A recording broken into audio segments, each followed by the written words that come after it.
Welcome back to another edition of the UFL Homer Hour. We got a lot to talk about this week. We've got Brahma drama, expansion teams, and the playoffs. Join Nick and Rob now as we talk all about it.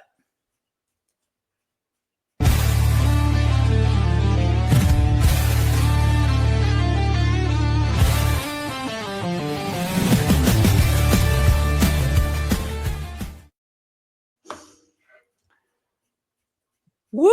I'll tell you what, that video is sick. Thank you to Custom Cutups for that one. That looks pretty good. We're looking better now, Rob.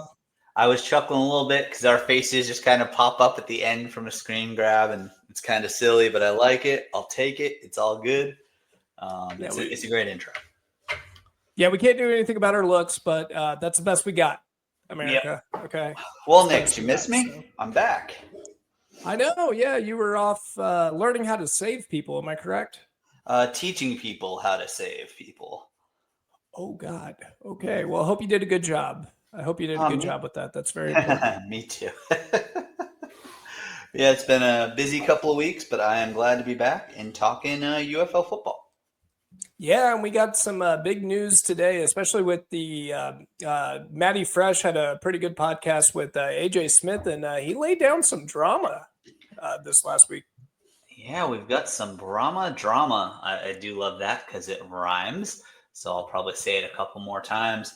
But it seems, shocking based on what we saw on the field all season, but it seems like there was a lot of behind-the-scenes chaos.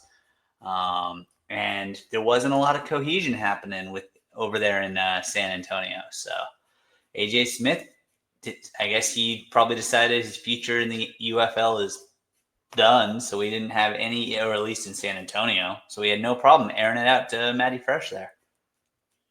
Yeah, he had a lot to say and said that Wade Phillips, I guess, while he was sick, he wasn't going to be able to coach out on the field.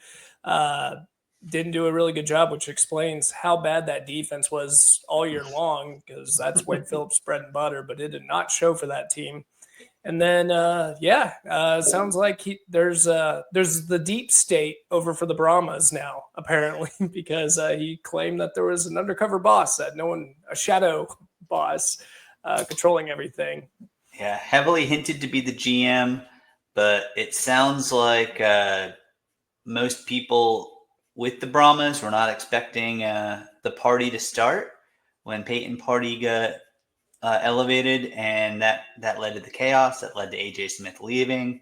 And based on all of that I'm hearing, honestly, if I'm the UFL, if I'm the Brahmas ownership, maybe just completely clean house, get rid of the GM, get rid of Party, start fresh next year.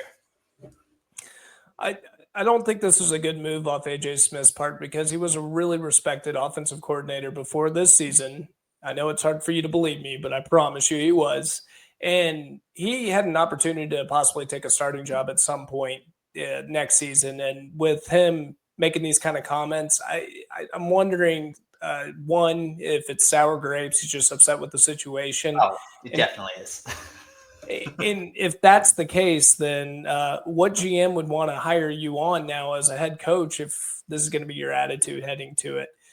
He always came across as a little cocky to me and really confident in himself, but, very flashy guy. And so this kind of personality didn't shock me. But I will say he's a very entertaining guy, and it was a very entertaining podcast. So good job for Matty Fresh bagging that one, because it was definitely must-watch TV for sure. Yes, it was. Well, we don't have to talk about the Brahmas for a little bit until we start talking about the draft. Well, same with your Renegades. Although it seems, the one thing I will mention about the end of the regular season is Bob Stoops was not on the sideline. Yes, yeah, very questionable over there. So we'll see if they're going to go a different direction. I'm okay with it. He doesn't have the best regular season record, and I kind of want some new blood in there anyway. If that's going to happen, I know he's a legendary coach and he served us well, got an XFL championship. But for now, it's just rumor mills. We don't know if it's true or not. But if the Renegades decide to go a different direction, I think it could be good for our team for sure. Yeah, on the plus side, it sounds like we'll have plenty to talk about in the offseason with both of these teams. So At least we got content.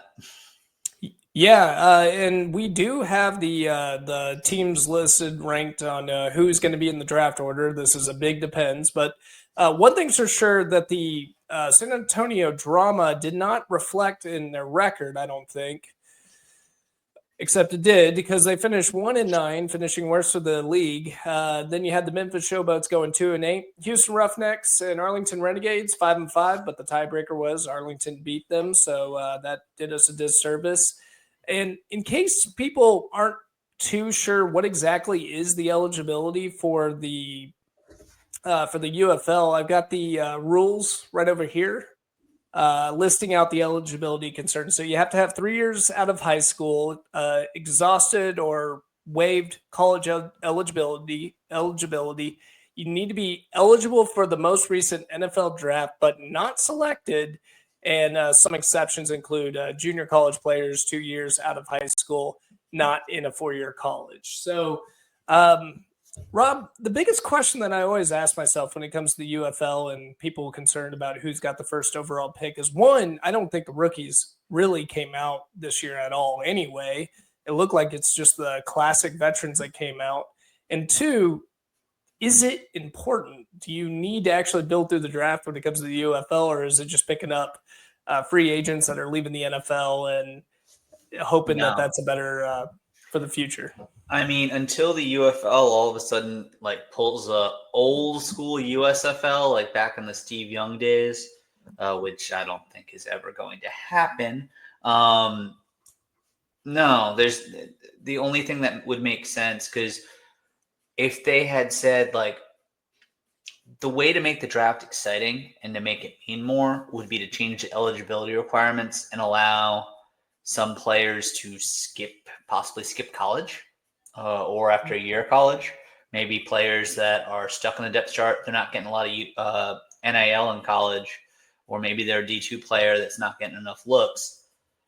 If you were letting them into the draft, maybe. But other than that, like, I'm not too like, we'll know like a week before the draft who's in the draft, and then we can maybe get excited about some people, which we will, because of course we will. But to me, having the number one pick, it's not like there's a, Pat Mahomes in there. Aaron Rodgers decided to go play for the Steelers, so he's not going to go to the UFL, right? So that was your dream. That was your dream too, for Aaron Rodgers to make it to the UFL, right? It would have been so great just to see him show up, like, especially somewhere like super random, like Memphis. Like, oh, let me go to a place with like 2,000 fans. Let's see if we can fill the stadium real quick. That would have been hilarious. It would have definitely drawn like 3 times. Oh, yeah. I don't know if he would do that. I think he would smoke the UFL, I would imagine. But he is 40, and he did have a struggle last year for sure. I like what you said. I like what you specifically said about the draft, the players that could come. I wish the eligibility would come straight from high school, because before the NIL deals got as big as they did, I really was hoping, this is back in the XFL, that the XFL could actually capitalize on paying players early, and then they could become the feeder system over into the NFL instead of going to the NCAA, who's really strict on money policy. Not anymore because of the NIL deals. The XFL could have grabbed them and said, "Hey, we'll pay you," and really create a great competition between college football and the XFL. But NIL deal, if you've got the talent, you got to go college football, because of that is where for sure. At. But the big money deals are only the top like 1-2% of the players. So there's still plenty of players you can get if you change them, and then you could really, for those that like, hey, like, I think I'm pretty good. Maybe they're in a situation they want or they need to get paid versus making almost nothing and trying to jump up in college.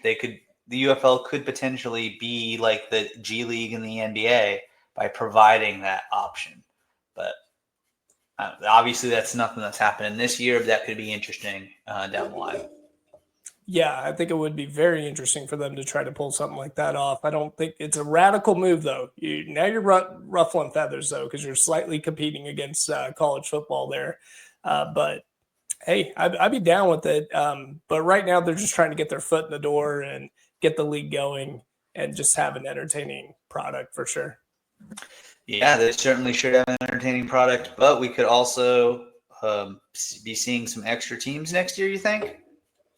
Yes, so we do have some expansion rumors coming down the mill, and it looks like I've got someone else doing. Nope, not that. That's the I've draft. got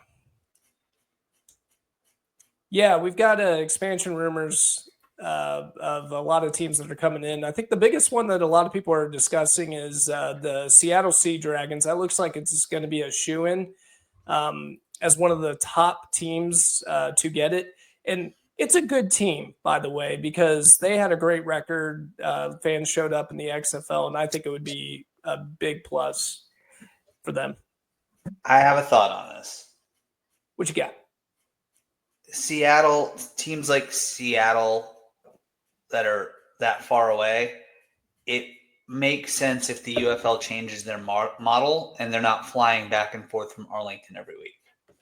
If they're flying back and forth from Arlington every week, they're going to be at a distinct disadvantage whenever they're playing home games.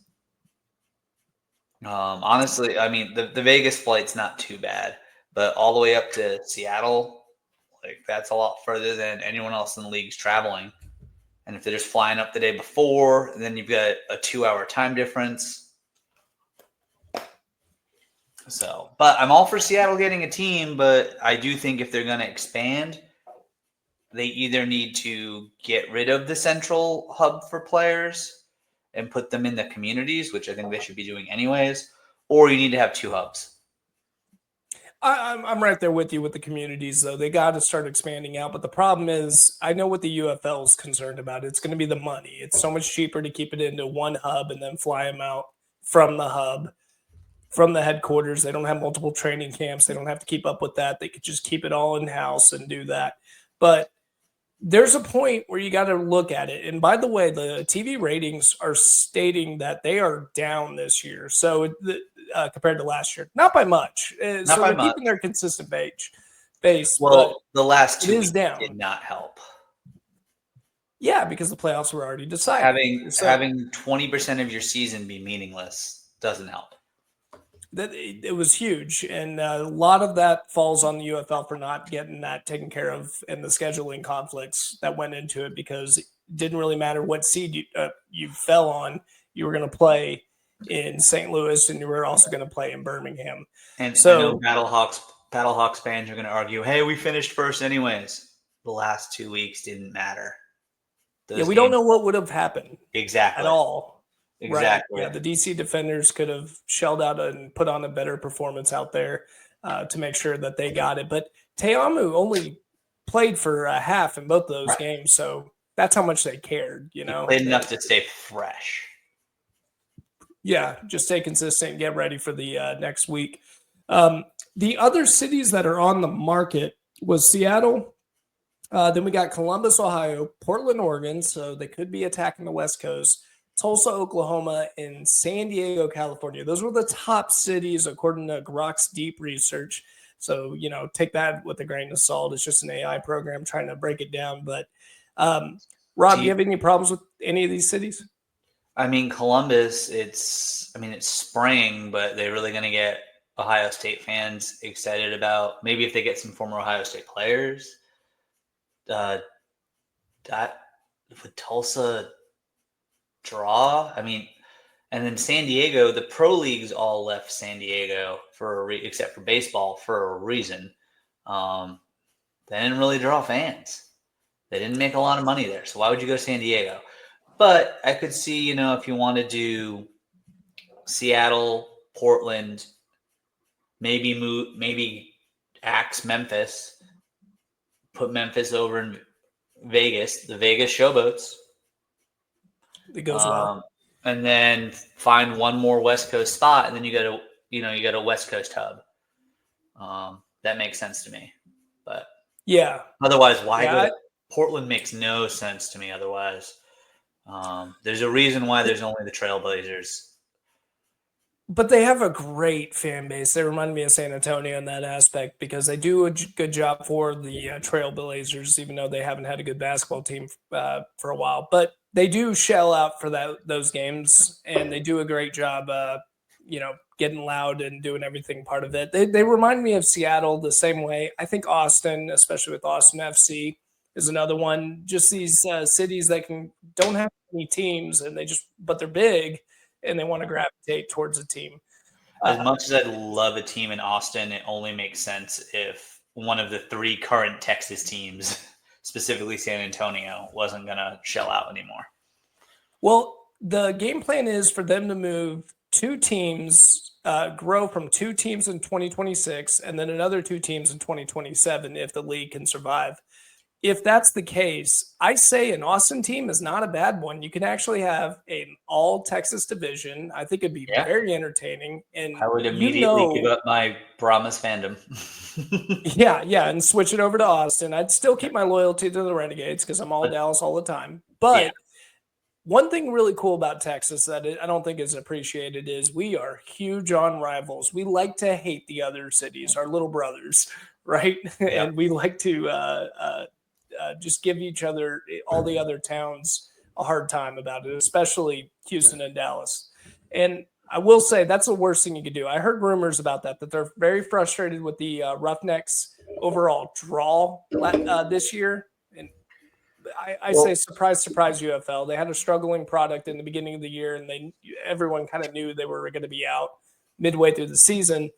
But overall, the Roughneck fans, I think, are great. They shell out. They've got a lot of them out there. If your team's losing, the obligation does not fall on the fan. I'm sorry. The obligation, especially when there's no community. There's no community push. There's no community involvement. So So why jump in on it? And I think it'd be such a disservice because those fans are loud and they're loyal. If you got the Roughnecks out, you cannot do that. I don't think you should move the Roughnecks or San Antonio. And yes, I'd say later on down the road, add an Austin team, just because Texas rivalries are fun, man. They're outside of, obviously, DC doesn't really count as the Northeast at all. It's more Central East, but the whole Northeast is missing. Stick a team in Providence, Rhode Island. Stick a team in Connecticut. Don't put a team in Boston. Don't put a team in New York City. Go for a traditional minor league market, get them excited, and go. If you want a Portland team, go Portland, Maine. Okay, well, that'd be an interesting approach for sure if they got a more Northeast. I think you would almost have to do 3 hubs if you have 12 teams. You have to have a West Coast, you have to have a Central, and then the East Coast team. Yeah, I do you're like DC is not the Northeast for a born from Texas. To me, everything up there. Yeah, I mean, put it this way, like Boston to DC is like an 8 to 9 hour drive. So, we're Texas. Everything's an 8 hour drive, but in that part of the country, that's a week-long trip if you're going that far.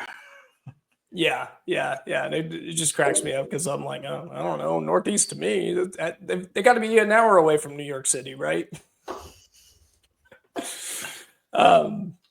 But I don't know. It's fun.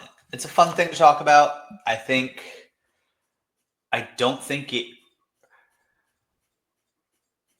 there's enough talent there that you can add the teams. We talked about the lack of quality of quarterbacks at the start of the season and the preseason, and then we got proven so wrong.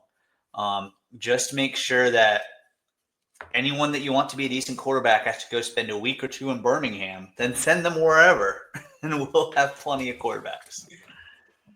Yeah, and not only that, you had Houston who had McGlendon, who they just drew out of nowhere. They didn't even have him on the roster in the beginning of the season, and they brought him up, and he looks great. So there's a lot of talent out there. I'm pleasantly surprised. I think it took a while for the league to get going, and then the combination of the UFL and the USFL and the XFL did a good service at keeping that talent pool all condensed into those 8 teams. But we can expand it. I think so. And another thing is the biggest concern is ratings. And the more markets you tap into, the more people are going to start watching this league for sure. Yeah. Another interesting one. They're stressed about ratings in Memphis and Birmingham. Birmingham's ratings actually were great. Winning helps. Memphis's, of course, are going to be crap. It's not a pro sports town. It's barely even a college sports town. And their team was bad. So bad. Yeah. least favorite to watch. I mean, I know the Brahmas had a really bad year and they had a lot of blowouts, but that was by far my least favorite team to watch was the Showboats, even though we did a game of the day for them. And I hoped they would put out a performance to finish it up. But no, that was first team to score more than 40 points this year, Rob, was the Birmingham Stallions against the Showboats. So didn't really work out that way. No. By the way, there was another city I was thinking of. What about Oakland? If you're going to do a West Coast hub, I like it. Vegas, Oakland, Seattle, Portland. Bam. Four good teams. And you can do markets. that with just 2 expansion teams because there's no need to keep a team in Memphis at all. You could move Houston. No. Say no. No, you can't move Houston, but you could move Birmingham. They're not drawing at all. But they're the champs. How could you do that to Birmingham? Birmingham was on that list, though. They did say that the UFL was really upset with the shell out of the Birmingham Stallions. They had their TV ratings were fine, but that's because they were winning, so the national audience was watching. But I think I don't have it in front of me, but their attendance was, I think, Birmingham was probably, Memphis was the worst. Or honestly, move Michigan. If you're going to keep making them play in that giant stadium that you can't draw enough fans, like you have teams that you can move. So you can do 2 expansion teams, move 2 teams, and now we got 10 teams. We got a West Coast hub. I'm basing this 100% off the Twitter. Oh yeah, zeitgeist. So I'm just riffing here. I am completely riffing. Yeah, but with that being said, I don't think you can move the Michigan Panthers. I hear them all the time. There's a loud crowd for them. I don't know if they show up to the games, but I'll tell you one thing: there's a lot of fans out there, and same with Birmingham too. So Birmingham doesn't show up to the games though. Yeah, but like you said, the ratings are really good, and their team has got a historical significance. The national audience is watching them. The national audience is going to watch that team wherever they're playing. So I move them. Yeah. So what you're saying is the St. Louis Battlehawks didn't quite figure out a way to average 40,000, so we're probably going to move them. Yeah, right. Essentially. No, I don't know. St. Louis is locked in. And I think one of the worst things a league can do, though, is if you keep moving teams around, you're going to have to accept the fact that you're going to have some eggs. That's just part of it. You're just going to have to accept it. But even though those teams aren't drawing anybody in or doing anything like that, you are trying to maintain a consistent product that says, look, if I'm in your market, I've got your back. I promise. And our goal now, hopefully, is to grow in your market. And if they start doing that with 12 different teams 2 years from now, I think this league's got a really good chance of making something big. Yeah, especially if they can that plus figuring out a deal with the NFL to be a true minor league or true developmental league. Like figure out some sort of way to let those practice squatters and third stringers and kickers, let the kickers move over because they're the guys. Better kicking, just keep giving us more and more kicking skills. Like. Yeah, so and I think they're helping that out. That'd be great. 12 teams, I think, is really what needs to happen. And then even then, you don't necessarily need 2 conferences of 6. You could just have 3, 4-team divisions. And they just, division winners are in the playoffs. And then you get a couple wild cards. 3 wild cards, top two division winner records get buys. There you go. I love it. Half the league's in, half the league's playing for something all the way down. Because you keep it, if you expand to 10 teams or 12 teams and you keep it 4, you still run the same risk of what happened this year. So. Yeah, you want some jockeying for position in the playoff race. That is very important, even if they're mid teams and aren't playing that well. it's much more entertaining to go, hey, they could pull it off and get into the playoffs. It works so well in the NFL. I hope they go that direction, is have a 16 playoff plus more games. Theoretically would mean more revenue, potential revenue. I still think 10 games is plenty. Yeah, keep it to 10. No. We don't need more. I'm not gonna lie. 10 weeks was a lot for me. And if for some reason they don't expand next year, drop it to 8 games. Concentrate it a little bit more. Yeah, maybe that would be the TV contracts. They make they're going to prefer 10, but I would stick to 10. Don't raise it after that, and figure out how to do a round robin or whatever. Next year they can do a round robin, but after that they're going to have to figure out how they're going to do it with 12 teams. But get the 12 teams in there first, and let's start figuring out that problem later. Yeah. Speaking of playoffs, though, we do have playoffs, and Rob, you want to fill out a bracket? Let's go DC. I've been a lifelong DC fan for as long as today. Yeah. I'm definitely rooting for DC to take the Battlehawks down. I'd love to see a Michigan versus DC final. Wow. So you want the Stallions to go down. I just want the Stallions to go down too. So the way I'm seeing it is I love Max Duggan. I think he's a great player and he can compete in this league, but I just don't see how he can beat Teamu in that offense, and that throw motion drives me nuts. You know that. Stallions, though, you guys do so good that he ends up being signed by the Steelers. Duggan?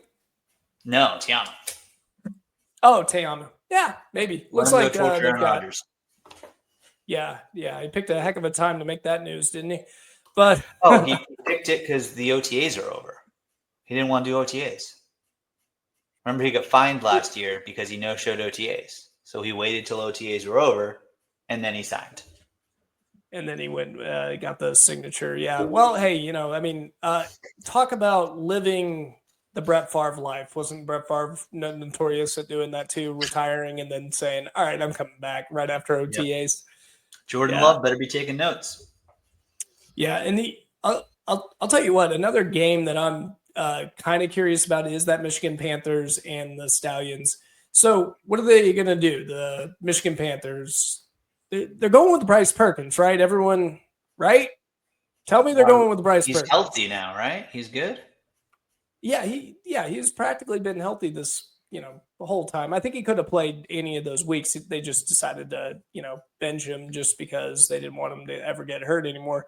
And if you're looking at the Mike Nolan perspective, was Mike Nolan trying to set it up where, hey, Etling, see, I'm not crazy. He's good. I'm going to try to get Etling in this. If Etling's a starter, Birmingham wins that game. Etling starts, Birmingham wins. Perkins starts. But come on, Perkins versus Teamu for the title. Oh, that'd be fun. Yeah, make a requirement that if that's the championship game, then whoever wins the MVP. Put the championship belt on the line, multiple championships on the line, winner take all. I love it.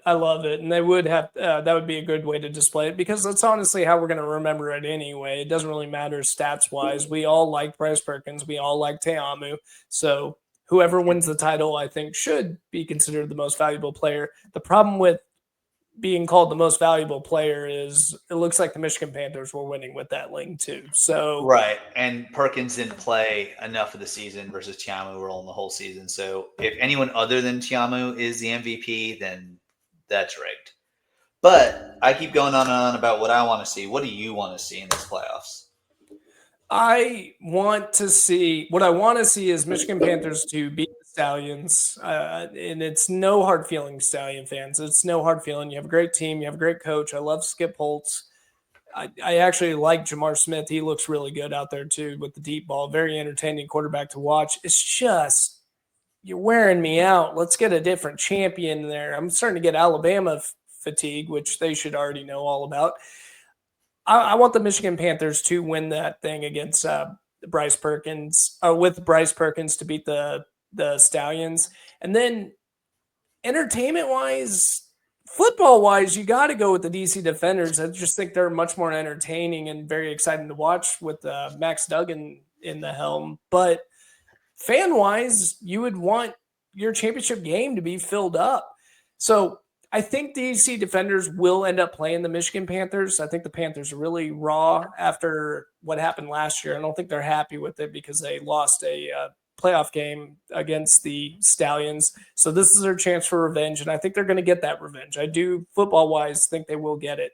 But although I think the DC Defenders are the favorites and very entertaining to watch, I'm kind of hoping for the St. Louis Battlehawks to get in simply for the fans. I actually want to see a full attendance crowd at the UFL Championship, and I think that would be good for the league going forward. Well, I mean, it would, but you also know if you're Birmingham and Michigan, even though you don't want to play DC, you're rooting for DC because you don't want that insane crowd. But I will say, as we're watching that Defenders Battlehawks game, if all of a sudden Mike Pereira is just inserting himself into the action and doing that crap he did all season of, I know they wanted to review this, but I see this, so I'm now going to handle this. It's not going to be a good look. That'll be a real bad look, and I will have an epic rant on next week's pod. For sure, for sure. So I know our scheduling is all over the map. We're going to start getting a little bit more consistent, especially during the playoff time. But the big announcement that we're going to have is we're actually going to have a nice pregame show on Sunday morning. We'll try to post a live feed, but then also get it out there if you guys want to see it. We're going to get live reaction. We're going to try to get Reed from Custom Cut-Ups on to join us on it. That'd be great. Yeah. Maybe try to get some more other people on as well. We'll see. Hey, if you want to, if you love the UFL, you're watching this. Once we play it out live, you want to hop on with us for a couple of minutes, shoot Nick a message on X.